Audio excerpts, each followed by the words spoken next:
Hi guys! Welcome dito sa The Sun and Tarot. Ang reading nito ay for collective for anyone who can resonate sa reading nito. This is a general reading.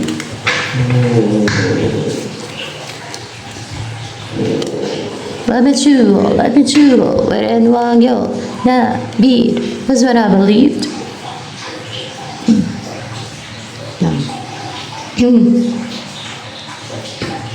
Empress, you're attractive, you're good looking, you're brave also, pero hindi nakaka-intimidate ako kasi Empress energy.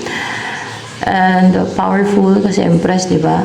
And nasa yun ang lahat, your marriage material, intuitive, you're balanced, may self-love,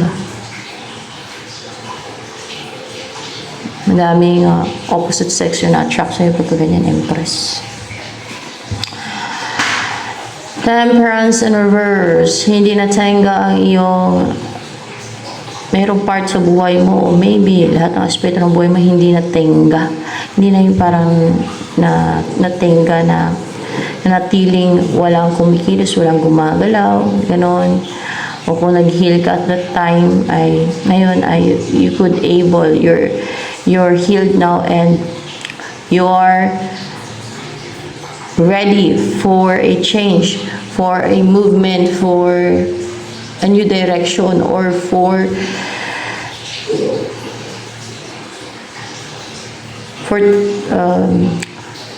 transition o may pagbabago na kikilos ka na, gagalaw ka na, o kung connection yung person hindi natenga, no, may kikilos na, may gagalaw na. So the temperance in reverse here. See, there's a new beginning. There's a transformation, no, na nangyari sa buhay mo na hindi ka na natingga kasi nung natingga ka, there's natingga sa buhay mo, kung sa connection yung mga person mo yung natingga, ay may pagbabago, no, and may gagalaw na. And with the Ace of Swords here, parang pahalang pa to eh. Upright pa tong ace, itong death card. Pahalang pa kanina eh. See, may pagbabago, may transformation, may pagbabago sa buhay mo. Magsasucceed na wala nang magpatenga o magtagumpay na wala nang magpatenga sa iyo o magpatenga sa connection ng person mo, kung sa connection man ng person mo o sa career mo man o kung sa mga aspeto ng buhay mo yan, na wala nang blockage, wala nang mga humaharang sa iyo para o sa person man o sa connection sa inyo ng person mo para may kumilos, may gumalaw na para may mag-take na action para yung malaya kayong gawin ang gusto nyo, yung gano'n na wala nang nagpatingga sa'yo sa kung saan man, sa karir mo, sa kapirahan mo, sa mga aspeto ng buhay mo. Ayan, see?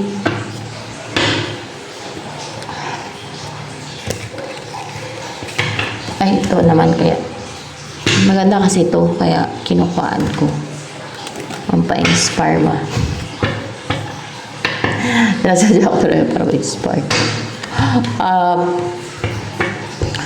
Ano yung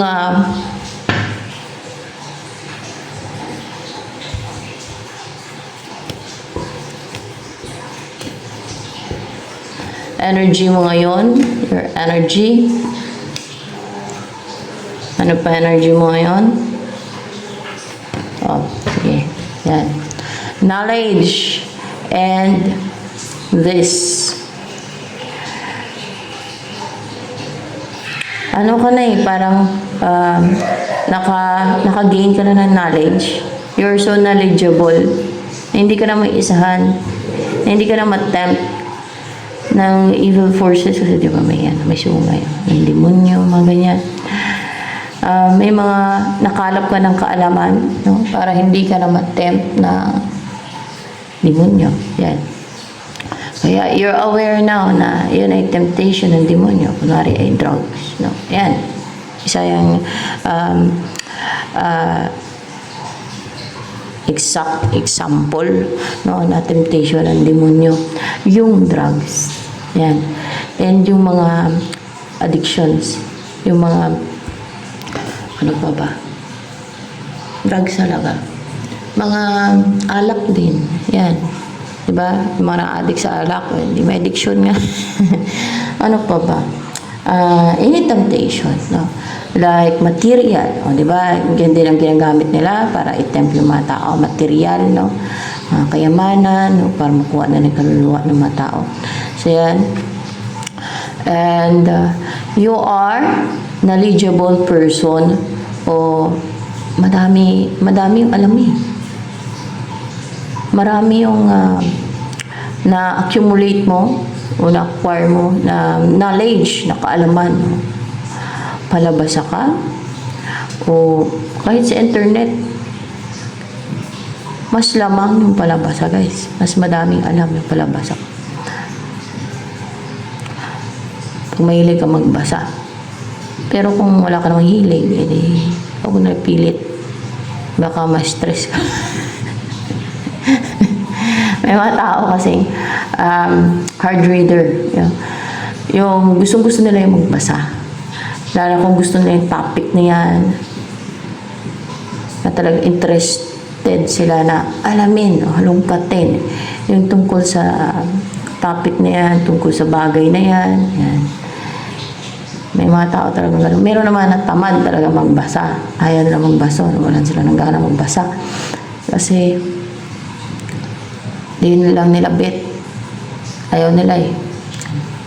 Pero, mas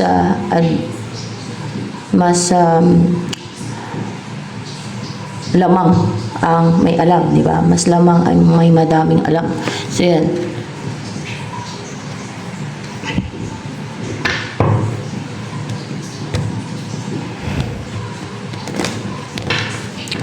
Sino ang darating sa buhay mo? Wait lang.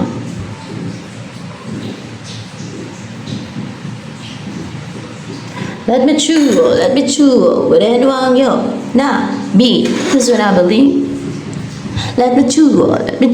With anyone yo. Sino darating sa buhay mo? Let's see.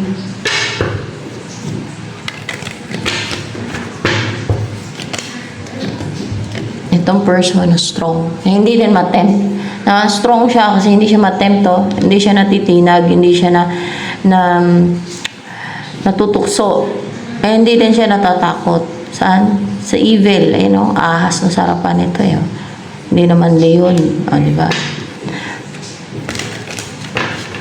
May inner strength tong taong to. Bakit? Ano intensyon ng person na yan?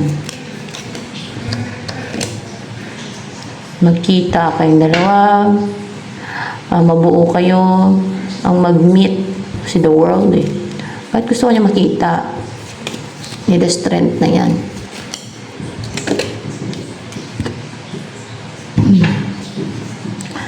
Dahil nakaramdam siya ng insecurities pagdating sa'yo. Parang kung confident yan, at ang tingin niya ay lalo kung naging narcissistic yan, no? Kasi madami pa naman yung naging narcissistic sa panahon ngayon. Ay aminin man nila o hindi ay yun ang obserbahan ko na madami. Yun ang observation ko. Dahil na din sa mga internet, dahil na din sa mga siguro sa mga vlog ng iba, kung kaya yun, lumaki ang ulo ng mga tao o kahit mga bata. By the way, yung mga ano ko dito readings, this is a for inspirational purposes talaga, no? For inspiration, no? For inspiration, kaya to inspire lang din, no? Pagka nakaka-inspire reading, yan. So, it depends kung maka-resonate kayo. So, nasa inyo na yan. King of Wands. Hindi sa pinapalaki ko ulo ha, na parang hinapaasa na ganito. For inspirational purposes kasi lalo kung may mga problema ka, parang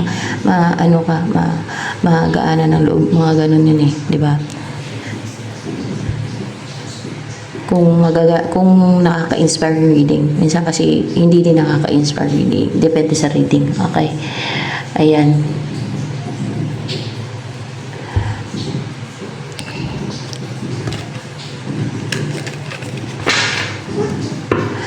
King of Wands. Kasi sa'yo yung naramdaman nyo na insecure siya. Yung parang hindi siya ganun ka-attractive o parang nireject mo siya. Yeah, parang nireject mo siya. O kaya nireject mo talaga siya o ganun na naramdaman niya na nireject mo siya, na hindi ka na-attract sa kanya. Kung madami na-attract sa kanya, parang naghabol-habol on, parang patay na patay sa kanya, ay pagdating sa'yo, parang nireject mo siya o parang pinaramdam mo sa kanya na hindi siya ganun ka-attractive o hindi ka naghabol o hindi siya kahabol-habol. Kaya nakaramdam siya ng insecurity o hindi siya ganun ka-good looking. Yun. Hindi siya ganun ka-attractive.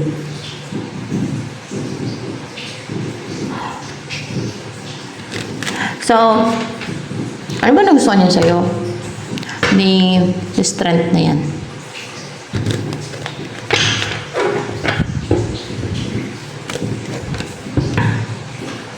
Ito, kasi you're fearless. You're courageous kasi may color blue, di ba? And passionate, and you are brave, and risk taker. Hindi ka natatakot na umpisahan yung relationship o any path, a journey, or a career, or business, o kung ano man na umpisahan mo na hindi mo pa alam, na hindi mo pa nasubukan, hindi mo pa na-experience yun. Pero risk taker ka.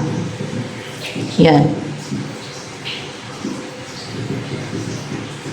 And then,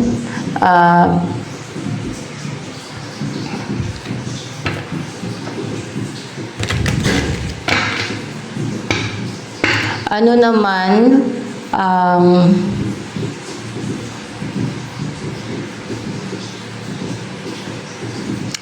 next na mangyari sa buhay mo kaya? Let's see. King of Cups. Merong mag-offer ng cup of love na mature na siya emotionally. Oh, di ba may nakaganyan na cup? No? Yung lalaki dyan, ito, yung tao dyan. Na with emotion talaga. Emotional siya. And sensitive or ano yung soft-hearted, hindi siya cold, na with love, na yung naramdaman niya is deep love, o na deeply in love sa'yo. Kasi King of Cups yan. Yan yung next na mangyari sa buhay mo. For sure, ito na yan. Si The Strength. Yan na yung mag-offer niyan sa'yo. Ano yung paramdam sa'yo ni The Strength na yan?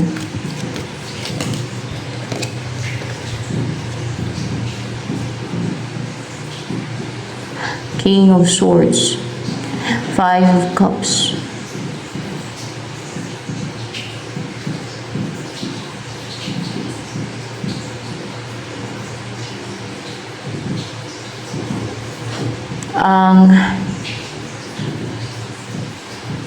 maging cold ka, yung parang manhid. Yun ay paramdam niya sa'yo.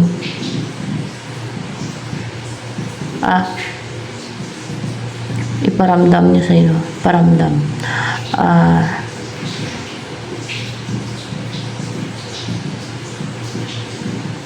Anak, na naging cold pala siya. Na parang manhid siya. Na parang ganon. Siya to. Iparamdam niya sa'yo. Ano iparamdam niya sa'yo? Na cold siya, na parang hindi siya nakaramdam ng emosyon, parang gano'n, na unemotional siya, yan iparamdam niya sa'yo, na gano'n siya, no? Na unemotional siya at that time, pero matindi din yung panghinayang niya, na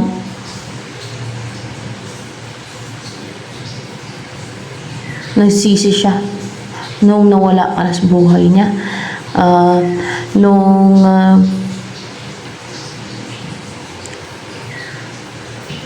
hindi ka na nag-exist sa buhay niya, nung totally natapon na, nawala ka na sa buhay niya. Everything was gone. Katulad itong laman itong cup na to, no? Natapon na, wala na. Doon na siya umiyak. Dati parang manhinto, napakailam. Walang naramdaman. Kung gano'n siya dati na parang cold and emotional. Kung dati. Ito na yung paramdam niya sa'yo na nagsisi siya. Na nawala ka na. Na naging emotional siya. Malaki yung nagbago sa kanya. From tough, from cold, from being manhid into this. Parang siguro nangayat na to kasi payat yung rabbit dito. Baka pag magkita kayo na, baka payat na yan. Kung dati nagkita kayo na medyo chubby-chubby pero may laman-laman eh. Baka pumayat na siya dahil sa konsumisyon niya dahil wala ka. Ganun ba? Ano yung nagustuhan pa sa'yo nito strength na yan? Kasi, mahilig ka manalangin. May ano kayo, may faith. Or else, ay kung hindi mo faith, ay maka-Diyos ka. Mahilig ka manalangin. Ayan, no? And, naniniwala ka na totoo ang God. Yan. Na there is God. Kasi truth to color blue. No? Yan. Wait lang. Pahinga mo na. Magkape mo na. Oh, sarap ng tulog ng baby ko. Oh, nag-iising tuloy.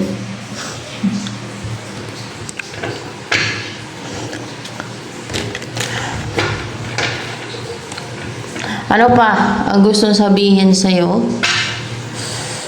Need strength na yan.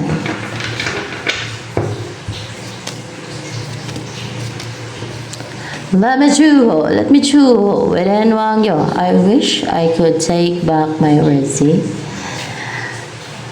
Yan ang sinasabi niya. I wish I could take back my words. Kung pwede lang mabawi niya, no? Yung mga nasabi niya. Kasi dati cold siya, unemotional. Ganun ang pinaramdam niya sa'yo. Cold, unemotional siya dati. Pero, ito na yung iparamdam niya sa'yo na sobra siya nalungkot, nasisi, nahinayang, apektado talaga siya. Kung dati ay astig to, pagdating sa'yo na parang cold, na parang walang feelings, na walang pakialam kung wala ka sa buhay niya. Ngayon ay na-realize niya na yung halaga mo, na-realize niya na yung worth mo, na-realize niya na may importansya ka pala sa kanya, na affected pala siya, malungkot pala yung buhay niya, hindi siya okay, nagigrief pala siya pag wala ka. Bakit ganun ang naramdaman niya? Ano yung pinanghinayangan niya sa'yo? Yung person mo na yun, bakit nanghinayang siya sa'yo nung nawala ka na? Dahil perfect match kayong dalawa. You are both passionate or positive and passionate together. Para ba active siya, masiyahin siya, active siya, and passionate siya, and confident siya, and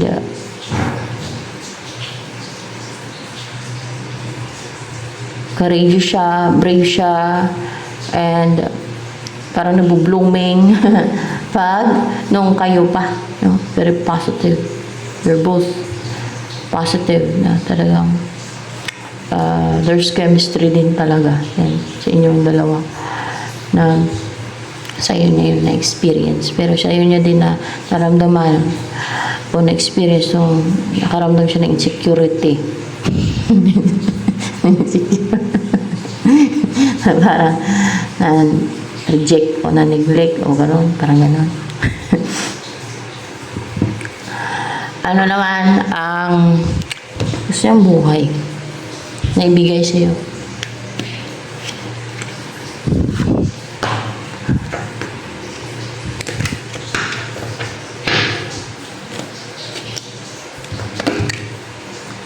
Kaya yung masaya kayong dalawa, yung masiyahin kayo, masayang buhay. Na magkasama kayong dalawa, na close kayo.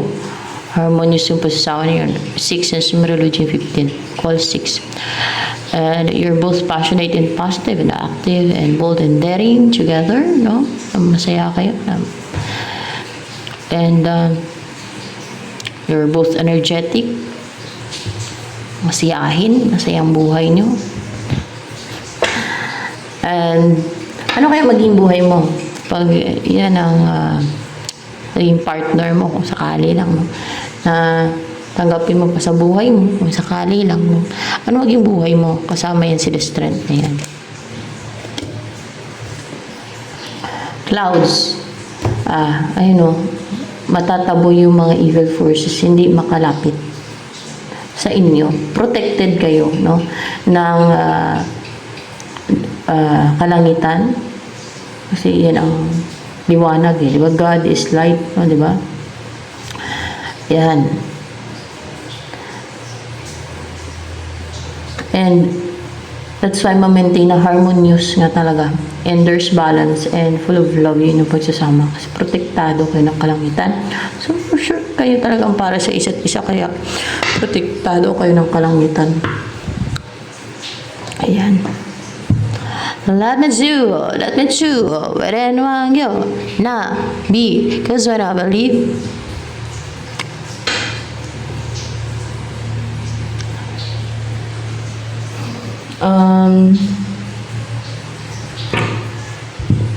dadagan ko pa.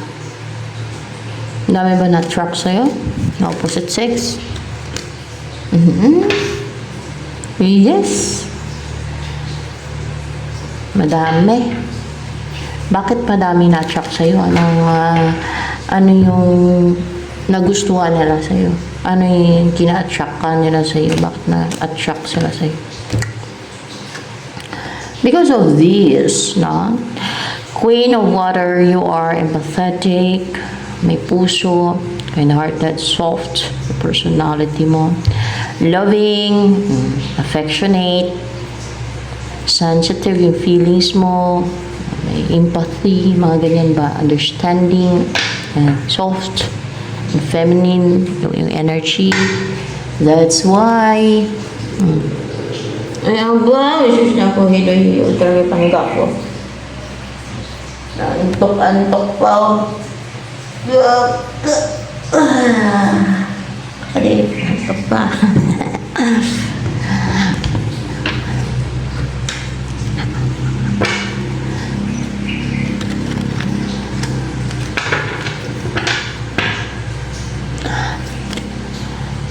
Ano ang message for you?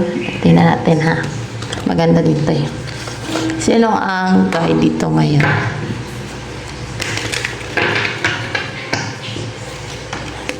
There. Si Manakel. Knowledge of good and evil. Appeases divine anger. Cures epilepsy. Siya yung nag-cure ng epilepsy. Epilepsy, parang nanginig-ninig na ano, parang bumubula yung bunganga. Nakakita mo na inatake siya ng epilepsy niya. Nanginig-ninig siya, parang nangisay siya. Yun ang epilepsy. Yun, papagaling daw siya ng epilepsy. Siya ang nagbibigay na,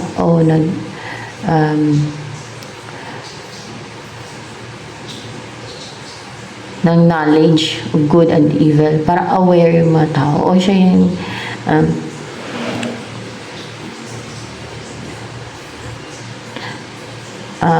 pwedeng source of knowledge of good and evil, or else yung nagpapaintindi, no, sa mga tao kung ano yung good versus evil. Yan, kung alin ang good kung alin ang evil, kung sino ang good, kung sino ang evil. Kasi kung ano yung tama, kung ano yung mali, kung ano yung good, kung ano yung evil. Okay? Kung ano yung pagkakaiba niyan. Kung sa tao naman, pagka hindi ka expert mag-determine ng good versus evil na person, baka magkamali ka. Pag hindi ka pa expert, lalo kay mature ka pa. Dahil yung mga evil ay mapagkunwari. Hindi yan sila prangka. Magaling mag-pretend. Mag-cover ng mask. Naglalagay sila ng mask, multiple mask. Kagaya ng psychopath, sociopath, and very manipulative yan. Basta, they are liar. Paniwalaan ka na lang sila yung mabuti. Pwede ka na lang paniwalaan yung totoong mabuting tao o nasa side ng light, paniwalaan ka nila na yun ang totoong sa side na yun ang kampo ng kadiliman, na yun ang sugo ng ng devil daw. O kaya ay yun ang masamang tao. Kasi magaling din yan sila maninira yan sila. Mga baliktad nga yan sila eh. Ganun ang evil. So, ayan. Sino ba nag-explain nun? Ikaw po ba, Angel Manakil? Nag-explain nun kung ano yung good. Oh, siya daw nag-explain nun. Parang ano lang, whistle ba? Ganun. Ayan. So, ayan. Ito na lamang for collective reading, guys.